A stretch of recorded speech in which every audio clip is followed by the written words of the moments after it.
Алп байтерек, касиеттүү тайгазан, казак оюусу, күлкүлүү тамаша, ойлуу музыка, сыйкырдуу таякчанын сыры жана суунун касиети, жез кемпирдин амалдары, эр жүрөк баатырлардын дөөлөр менен салгылашы, дал ушул көрүнүштөрдү жана заманбап амалгөй куу кишинин образын Алдар көсө мюзиклинде көрүүгө болот. Астана мюзикл театры Алдар көсө спектаклин көрүүчүлөргө сунуштады. Молдобайдын ырын дароо эске салган Алдар көсөдө 8 ыр, 4 хор аткарылды. Мюзиклде казак элинин жаркын турмушу чагылдырылган. Башкы каарман кедейлерди зулумдуктан, ач көз байлардан коргойт. Театрдын жамаатынын айтымында спектакль өспүрүмдөр арасында эл баатырынын түбөлүктүү образын түзүүгө жардам берет. Театрдын көркөм жетекчиси спектакльде мюзикл жанрга өзгөртүп, учурдун талабына ылайык сценарий жазуу аркылуу казак классикасын чет элдик көрүүчүлөргө тартуулоону көздөп жатканын айтат.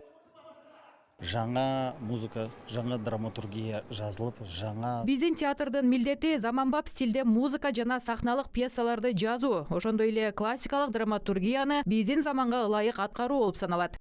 Сондықтан Алдар көсені жаңартуу ол биздин бир үлкен бир жеңисибиз. Менин алдарымдын ол қазіргі заманауи жастарға. Менин каарманымдын бир өзгөчөлүгү азыркы заманбап балдарга, өспүрүмдөргө ылайыктуу болгусу келет. Эмнеси менен? Азыр мурункудай айлакерликке, куулукка, айла амал жасоого болбойт. Азыр билимдин жана акылмандыктын заманы. Мына ушуларды балдарга көрсөткүбүз келет. Балдарга көрсөткүбүз келет. Акылга сенейик, билимге сенейик деп.